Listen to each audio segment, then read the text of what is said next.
So that was you? I just told the guards what's happening. Red Star's gaining momentum, but I was careless.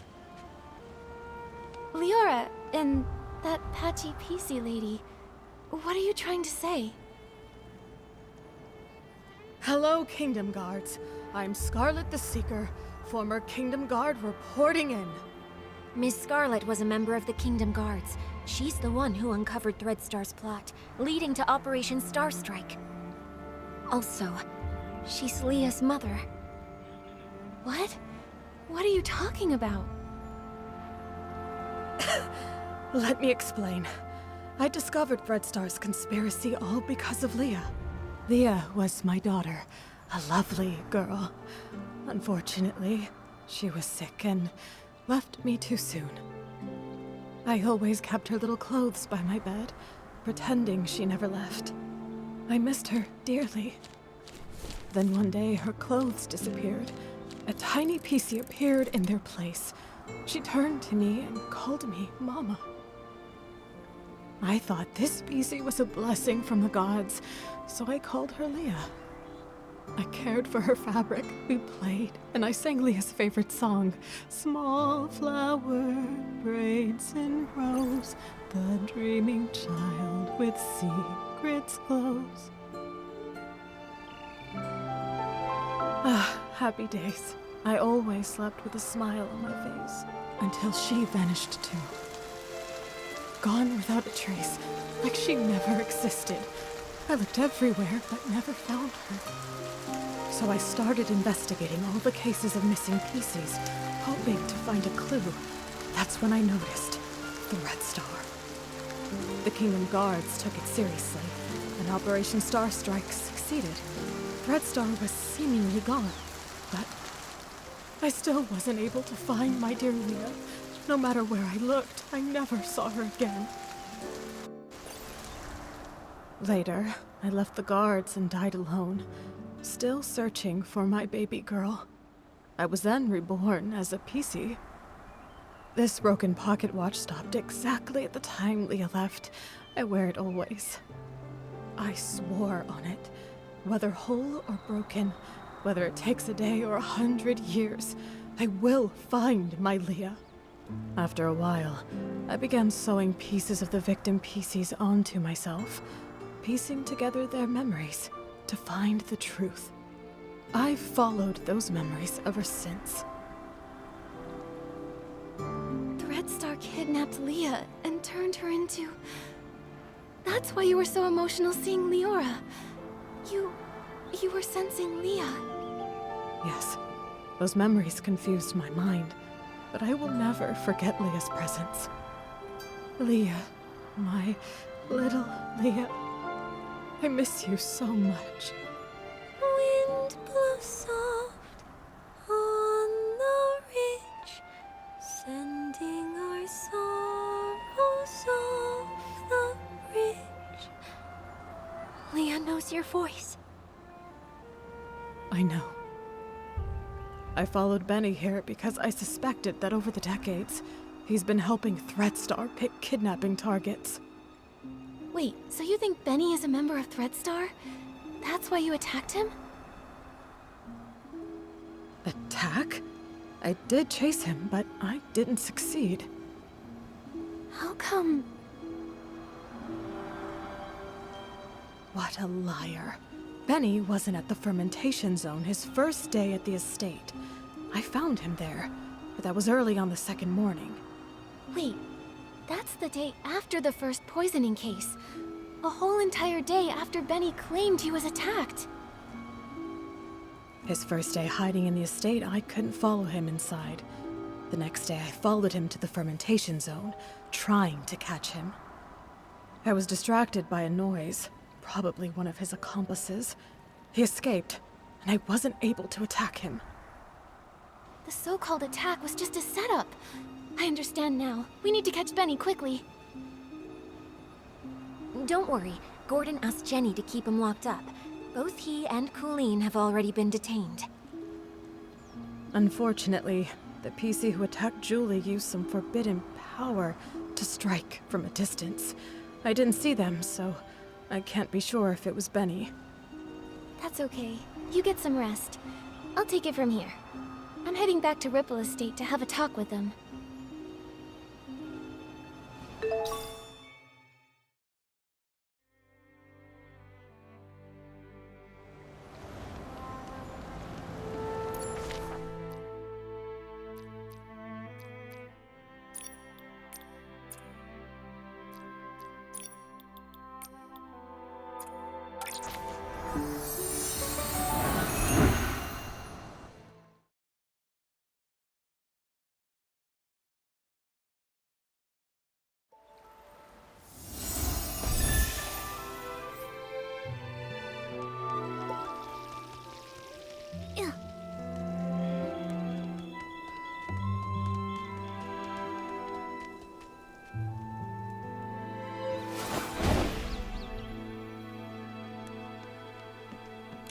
Benny and Colleen are held in 2 nearby knock-knock cells.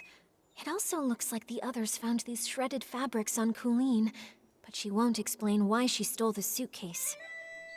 As for Benny, I have yet to see him. I heard he's insisting on his innocence and begging to leave the abandoned district. Suspecting an old friend must feel awful. Leora, if you ever need to talk, I'll be here for you. It's okay, Miss Nikki. After hearing about Miss Scarlet's investigation, I had some doubts about Benny. After all, if it hadn't been for him, I wouldn't have started renting costumes from Threadstar. Huh? Didn't you start to suspect him when Threadstar got into trouble? Threadstar was popular then, and their custom stage costumes were in high demand.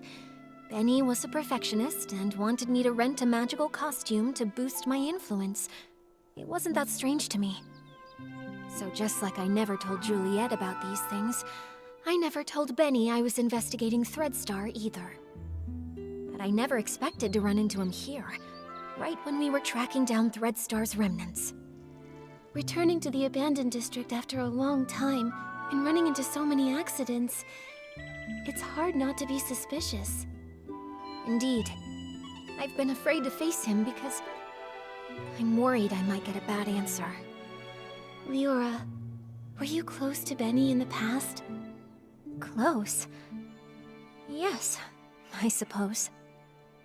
As my agent, even though he was treated differently because of his facial scar, he always did his best to shield me from unwanted gatherings and fought for me to have more opportunities. I appreciated him. Benny said the scar was an old injury. Did he get it back then? No, it was even earlier. He was born from a torn piece of clothing. The owner of the clothing was a struggling actor who had an accident. It happened during a very dangerous performance. Both he and the costume were left with a permanent scar, and his dreams shattered. When I met Benny, he never really spoke about it, but kept washing himself and tidying the house, as if trying to repair every broken piece of his life. The pain from that accident, just like that scar, never faded from Benny's heart. Maybe because of this, he was a perfectionist and very strict with me, demanding I be a perfect star in everything I did. But he also cared for me a lot, like an older brother, ironing out every crease in my costume and making sure to tidy up my messy dressing table. At every performance, he stood backstage, applauded me, and gave me a bouquet of flowers. He wanted the spotlight on me even more than I did, as if the light could also heal his scars. Sorry for rambling. The most important thing to do now is to figure out what they're hiding. I think we can start by questioning him. If what I know about him isn't entirely based on lies, then he's not someone who's good at keeping secrets. All right, leave it to me. Momo, let's go ask Benny some questions.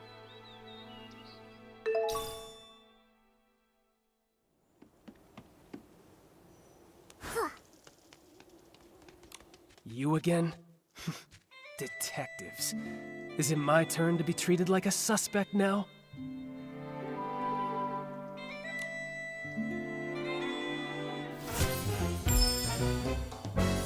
This is just a routine inquiry in the investigation, Benny.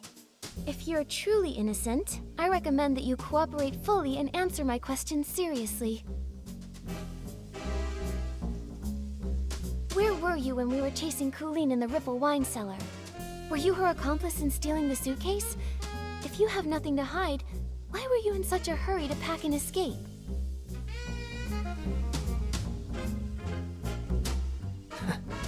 I had no idea you were chasing Colleen. How would I even know where I was at the time?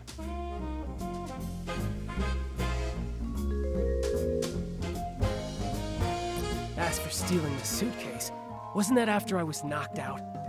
I was hit by that jittery, patchy PC as soon as I arrived. How could I have had time to steal anything? If it weren't for Colleen and Pommy finding me, I'd be dead. You wouldn't even have the chance to suspect me here. Don't waste time on me. Go after that patchy PC! If she hadn't been chasing me around all day, I wouldn't have been in such a rush to leave. I'm sick of the endless threats, of a career that never goes smoothly. I want to go home. Is that a crime? Ugh! This fluff bag's tougher than I thought! Nikki, let's hit him with the evidence! Tear those lies to shreds!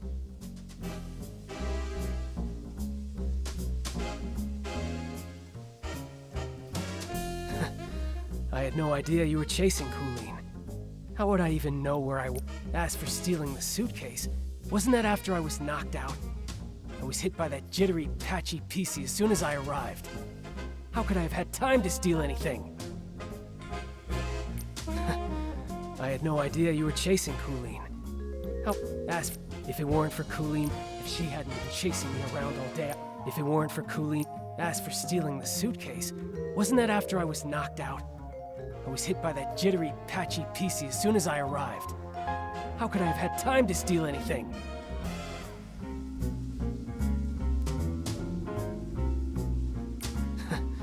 I had no idea you were As for stealing the suitcase, wasn't that after I was knocked out?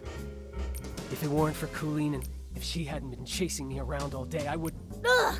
This fluff bag's tougher than I thought! I had no idea you were chasing Colleen. How would I even know where I was at the time?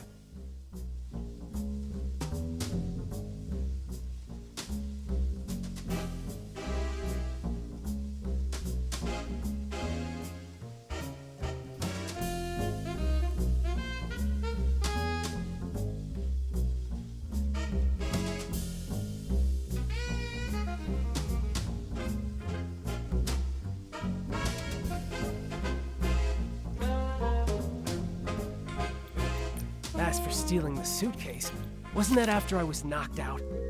I was hit by that jittery, patchy PC as soon as I arrived.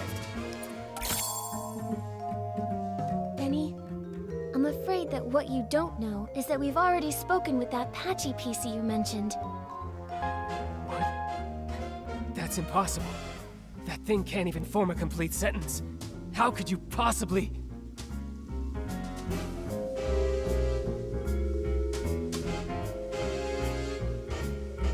Scarlet has finally regained her senses. She's not some evil PC like you tried to frame her as. In fact, it's the opposite. You're the suspect, and that's why she's been chasing you all along.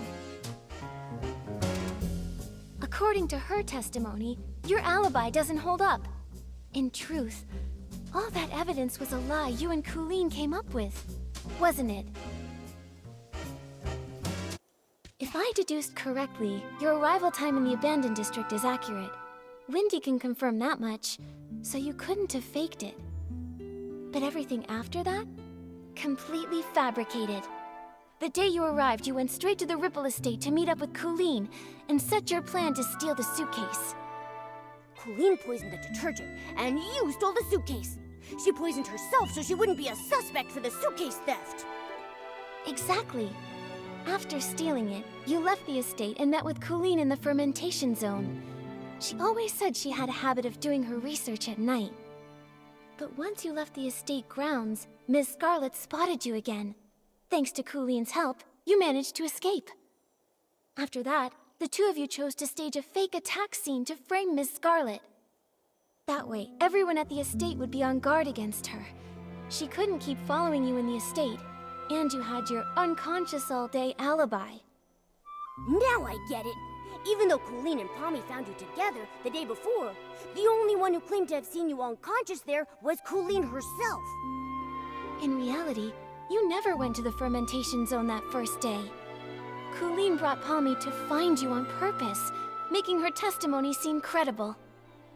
That's quite a clever conclusion. But sorry, I'm just a failed talent scout.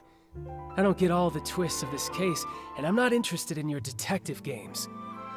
I have no idea why that lunatic PC suddenly started spouting all this. The only thing I know is that she kept chasing and attacking me, and caused me a lot of trouble. If you insist on believing that maniac and refuse to believe me, well then, I've got nothing more to say. Suit yourselves. What do we do, Nikki? He still won't confess. If he keeps insisting Miss Scarlet is lying, we can't really prove otherwise. I would rather believe Ms. Scarlet's testimony, but with both sides telling a different story, we can't use this as evidence to convince Benny. Let's talk to Colleen again. If we can prove she gave Benny false testimony, we can completely shatter their lies.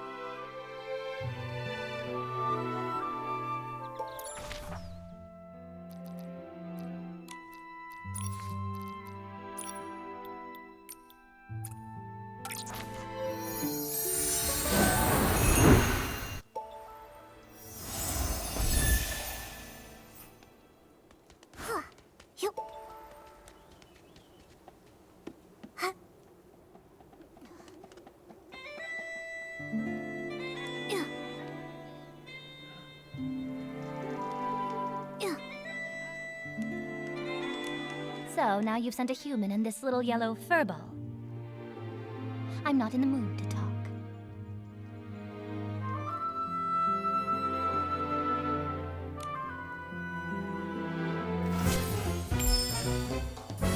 Colleen, refusing to talk won't help.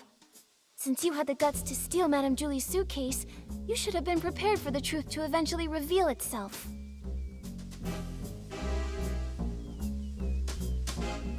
Since things have progressed this far, you might as well cooperate and tell us your reasoning for stealing the suitcase.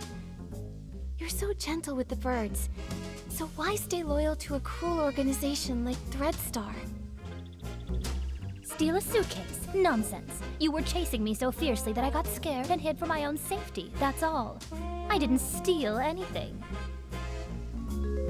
Little birds, Threadstar. I don't know a thing about them. I've heard the name Julie, though. Some kind of sovereign of sexy. She delayed her trip. What does that have to do with me?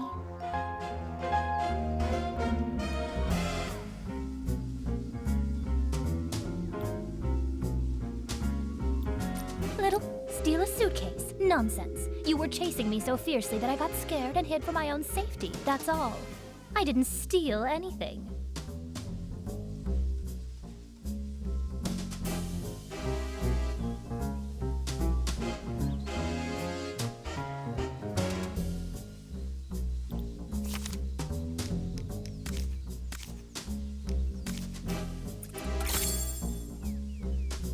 Those scraps were found in your possession. Still going to deny it?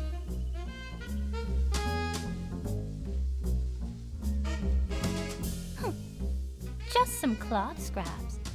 I use them to test detergents. What? Is there a rule against bringing your own scraps to Ripple Estate?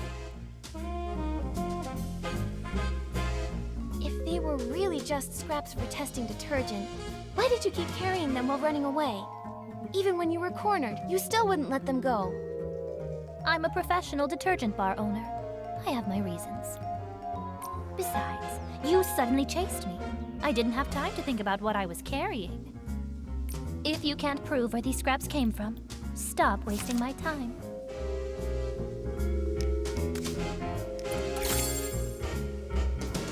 Colleen, does this piece look familiar? We found it near Madame Julie's suitcase at Golden Fields. The one you didn't manage to take.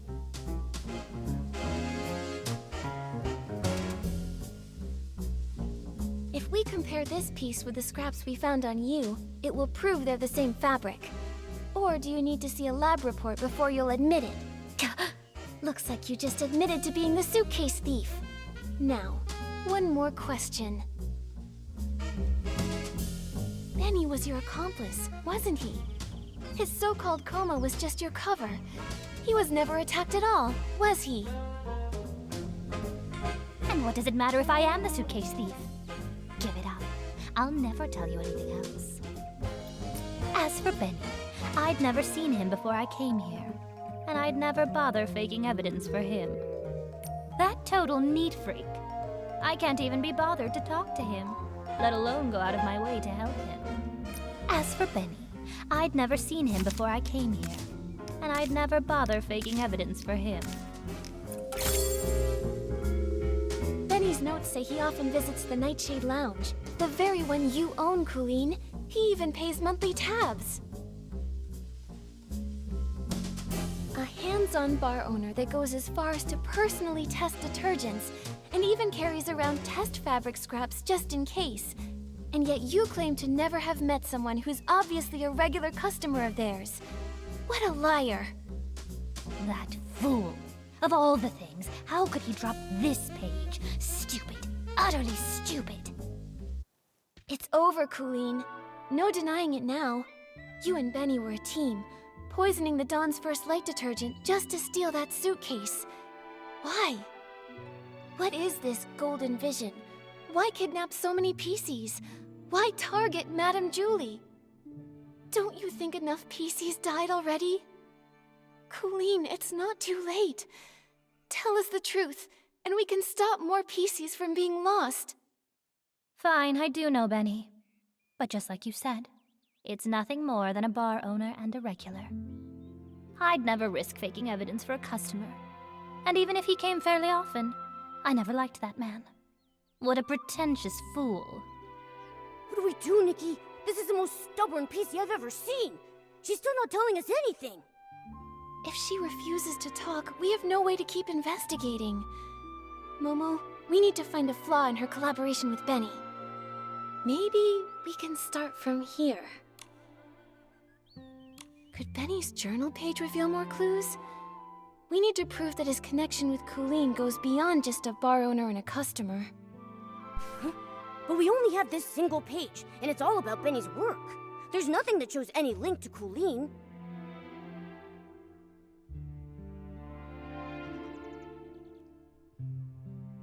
Back then, we thought Benny's notes were on the potential talent he was scouting.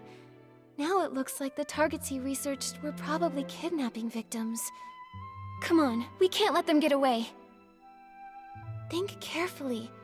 How are we going to prove that the story about being attacked and discovered was actually a planned false testimony?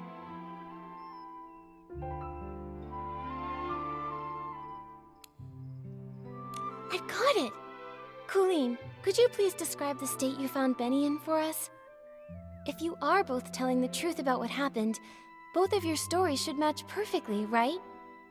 Didn't I already explain when I brought that PC back? Oh, you know I hate repeating myself.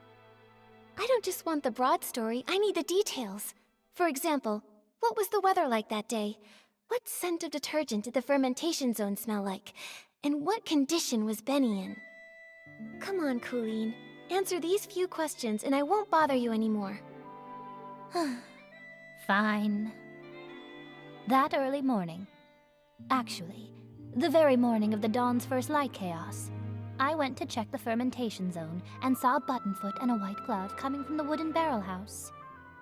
The weather was just normal. The air carried the scent of aroma lily, which gave me a headache. As for Benny, I thought he was just a worker resting, so I didn't pay much attention. I had no idea it was him. Then the next day, you brought Pommy with you, and he was still there. Pommy checked, and that's when you realized it was Benny, knocked out from the attack? Correct. But you already know that, don't you? The morning after the poisoning incident, the weather was fine, and the air smelled of flight fruit. He was lying in the exact same spot, still unconscious. Just one blow to the back of the head, and he is out that long. How pathetic. Now, is that enough? Don't bother me anymore.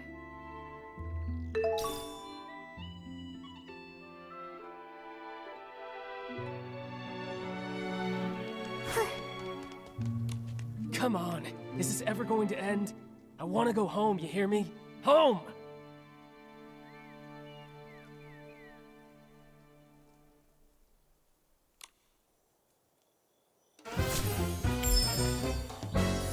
Benny, we have one final question.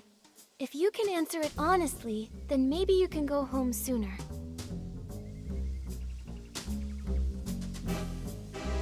Please describe your experience of being attacked and knocked out, and when Colleen and Pommy found you. What was the weather like that day? What scent of detergent did the fermentation zone smell like? What condition were you in? Questions. Why so many questions? I already told you. I arrived that very morning when the Dawn's First Light incident happened.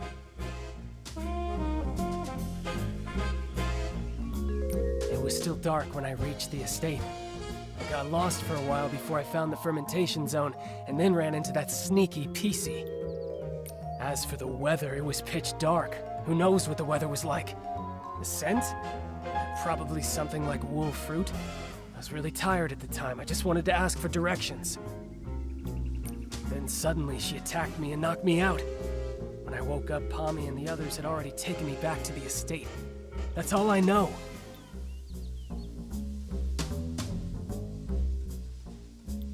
As for the weather, it was pitch dark.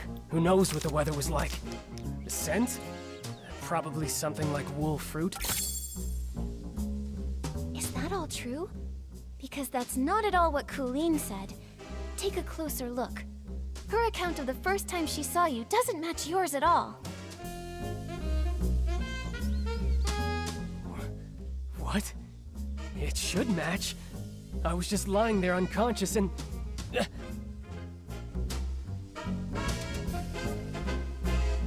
You noticed too, right?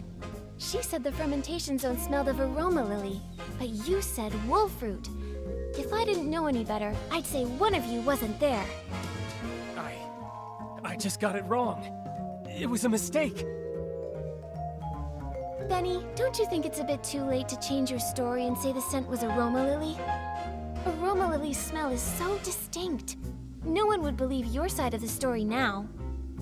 The fermentation zone always starts releasing the scent of that day's ingredients after 3 a.m., but you and Colleen described completely different smells.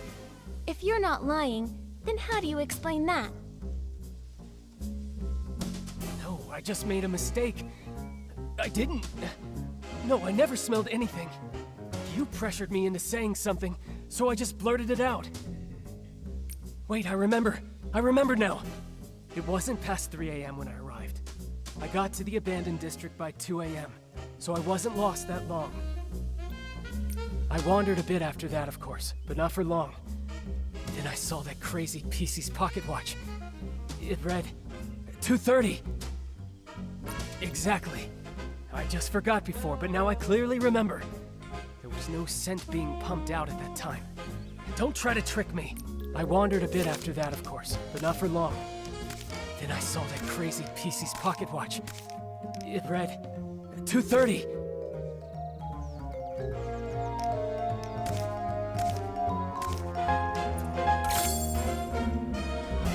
You made a huge mistake, Benny. You keep trying to frame Ms. Scarlet, but you don't know her story, or the spirit and the sheer willpower behind her pursuit. That pocket watch was broken from the start. It's forever stuck at 11:18, the time Miss Scarlet lost her daughter. Broken? Always broken? Lost her daughter? No, I don't understand. Her daughter was murdered by Threadstar. You couldn't have seen 2:30 on that watch. So you're lying. Benny, I suggest you confess.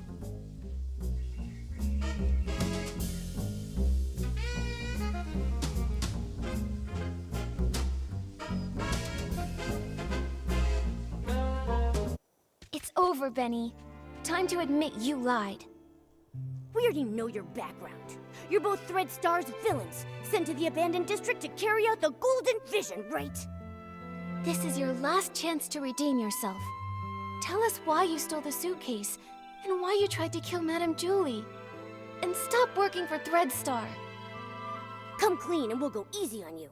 If you're honest, you'll get a lighter sentence. No. Prison?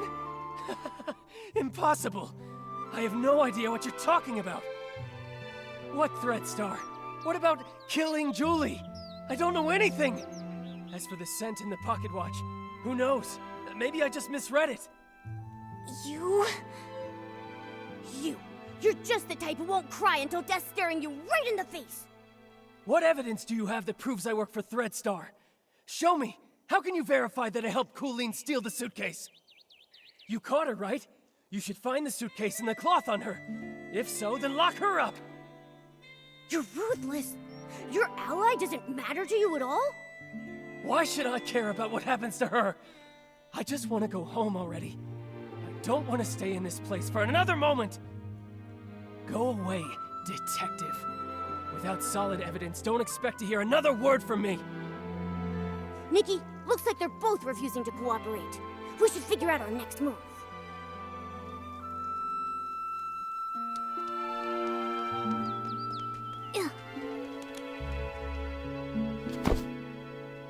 Phew. These two are hard to deal with. They're starting to crack, but they still won't confess. Don't lose hope, Momo. At least we know they're partners now. Benny's so-called attack probably aligns with my theory. It's just a story they made up. Threadstar must have sent a few members to the abandoned district to carry out the Golden Vision. Well, what exactly is the Golden Vision? And why would they want to hurt Madame Julie so badly? What should we do now, Detective Nikki? Their lips are totally zipped. Not even a hint. How are we supposed to piece the story together when we have no clues at all? Hold on. Like I've said before, no matter how perfect a crime seems, if you look closely enough, cracks will always show. Bad seeds only grow bad fruit. I doubt that we're going to get any more information from Colleen. She would rather confess to stealing the suitcase and accept being punished than tell us what really happened.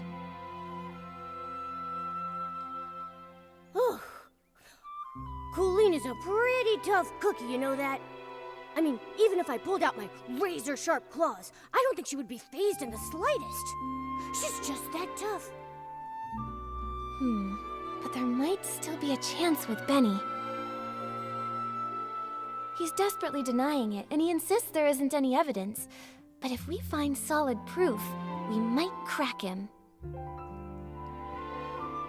Unfortunately, the assassination attempt on Madame Julie has no witnesses, and it's hard to find clues from the Esslings. That route probably won't work. Should we start with the missing suitcase case? Yeah. If we can prove that Benny stole the suitcase during all of the detergent poisoning chaos, he won't be able to deny it. And if we can prove Benny's a member of Threadstar, identifying his motive, he probably won't have much of an argument. Makes sense. Detective Nikki, where do you think would be the very best place to start looking for evidence? Your trusty assistant Momo is here and ready to go whenever you need me. Just point me in the right direction and I'll get on it right away. Whether it's Threadstar or Benny, the PCs in the abandoned district might not be familiar with them. We'll probably find clues asking guests from Sichia.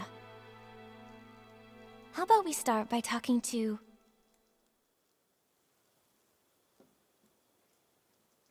Leora. Since Benny was once Cersei's agent, she must know Benny's past better than nearly anyone else around. All right, let's get going. With Nikki on the case, we've got this.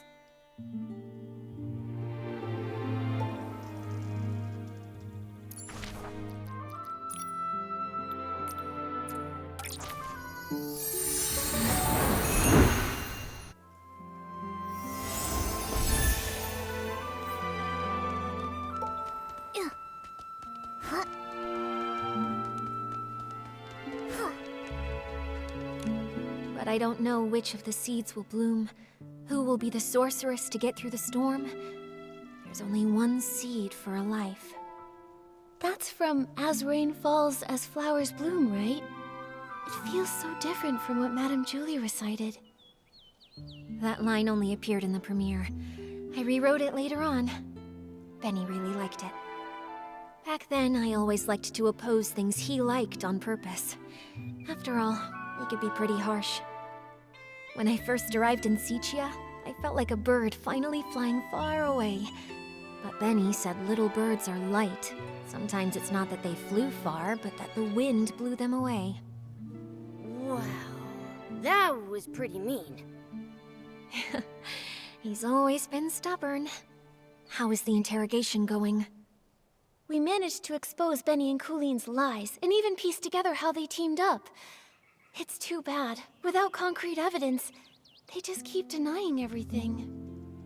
Leora, do you recall there being any connection between Benny and Threadstar? Back then, I was so focused on researching performance costumes that I distanced myself from almost everyone. After becoming a PC, I never saw him again. However, back when Mr. Leon was still human, he often rented costumes from him. I even saw the two of them discussing the details backstage before my last performance. And Mr. Leon has always lived in Sicia. As a victim, he must remember the news when Threadstar was taken down. Makes sense. Knowing him, he'd definitely jump at the chance to be interviewed and go on and on about how he was the victim. Thank you, Leora. Sorry to trouble you with these questions. It's okay. I've asked myself over and over, if Benny is a criminal, I won't let him off. Otherwise, how could I face the strict lessons he taught me? When I was helping prepare for the Ripple Estate soiree stage, I heard that Mr. Leon was planning to rehearse near Beryl Grove today. You might see him over there. Nikki, what should we do next?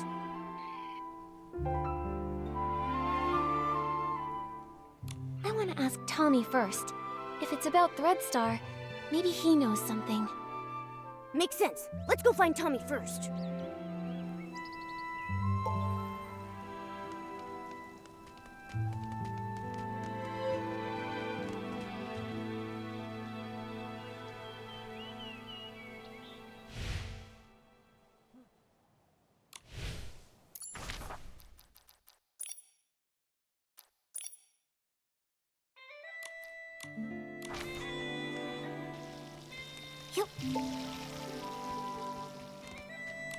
Run it all down! Even if I don't make the headlines, at least give me a sidebar mention. Hey! Why, if it isn't Nikki herself! Oh, thanks to you, I was able to dig up the tune that Cersei used to whistle. A melancholy girl gazing at the wheat fields. This means... It means you're really talented to dig up such details. I wonder if you know Benny just as well. That guy only has Madame Julie and Cersei on his mind. Ha! Don't underestimate me! In just a few days, I was able to uncover nearly all the secrets held by those folks from Sicia. Everyone except, of course, for the mysterious Leora. But that's only a matter of time. Please, tell us. Benny? He was a great talent scout who made Cersei famous back in the day. They were both incredibly close to each other. When Cersei won the Golden Sicia Best New Artist Award, Benny cried so hard backstage he couldn't even keep his sunglasses on. Ever since Cersei unexpectedly died, his career dried up. Now, even the drink shop thinks he's bad luck and won't hire him. Yikes! That workplace environment is just brutal. After all, his temper and the scar on his face didn't win him any favors. Not to mention his time in prison. Prison? What happened? I remember it had something to do with Threadstar. Let me check. That briefing was stolen by Mr. Leon. He shouted, "Oh, the ink upon every single one of the newspapers will forever be my stage! I can't wait to get to Beryl Grove and share my art again!" After declaring that, he left in quite a hurry. Who knew that even columnists have to watch out for robberies too? I'll be avoiding him from now on. Sounds like something Mr. Leon would do. I think we should avoid him too. Nikki, what do we do now? Mr. Leon was also at the scene when the suitcase was stolen. Although he was caught up in a hallucination at the time, maybe now he can remember the more overlooked details. Ugh.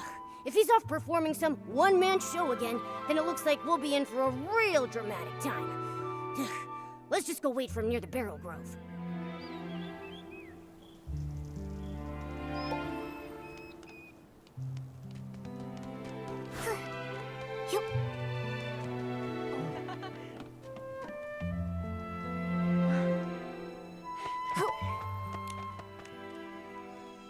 Oh, this world is even sadder than the drapes at the Backwater Theater. Mr. Leon, sorry to bother you. Did you see Benny before or after the poisoning that day? Benny? No, I didn't see him. Why? Do you think he was the one who stole the suitcase?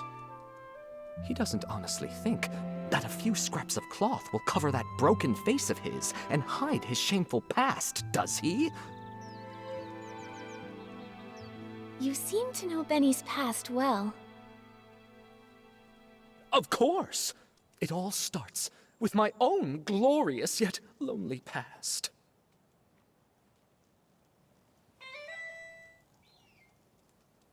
A boy more fragile than an unfinished script. When he arrived in Sichia, his dreams were even bigger than the city. Even though he had already become a piece of living art, that era of foolishness trailed behind his shadow. On snowy nights, his monologues put the basement's hairband slugs to sleep. The applause that should have followed, lost along their way. Until one day, a kind gentleman gave him a gift powerful enough to shake the world, whispering, "Wear it, wear it." He knew everything has a price. Nightmares, pain, reminding him of their existence.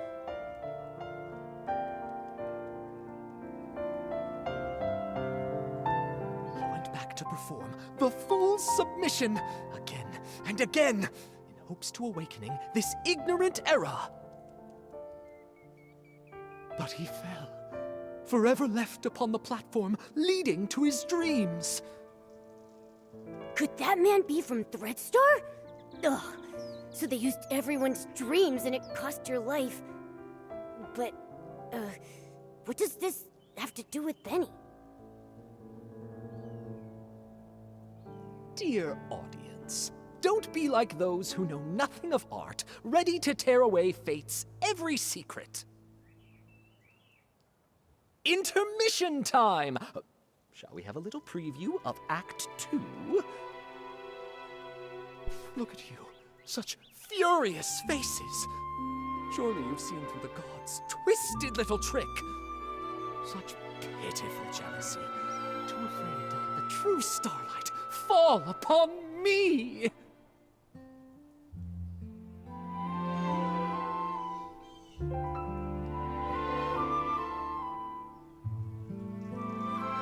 Sending that evil messenger, Benny, with fake generosity and kindness, politely selling costumes to me, all secretly marked with the price of downfall.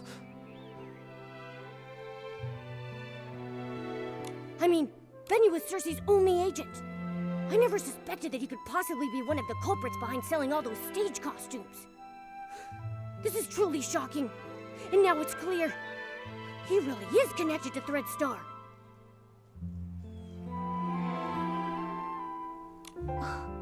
This is exactly the evidence we're looking for.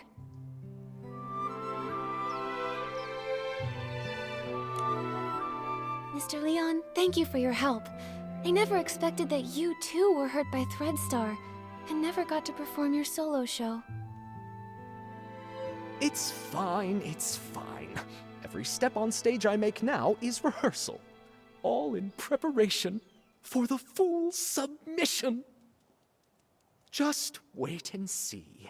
The boy who fell on the platform will be back, carrying all the scripts rejected to expose this fake world. Nikki, can we finally take down Benny now? Let's expose Threadstar's whole scheme and reveal the truth behind everything they've been hiding. This suggests a link between Benny and Threadstar, but we'll still need solid proof that he's the one who stole the suitcase if we want to expose his secrets. But no one suspected Benny when we investigated the suitcase theft case before. Where do you think we should start digging from here? Miss Nikki. There were plenty of audience members obediently seated under the stage that day. Why not go ask them? You mean... Right! We questioned Squeaky and Belford, but we got caught up with running around. We haven't even interviewed Leora yet. Maybe she'll link Benny to stealing the suitcase. Then what are we waiting for? Come on, let's find Leora and ask her.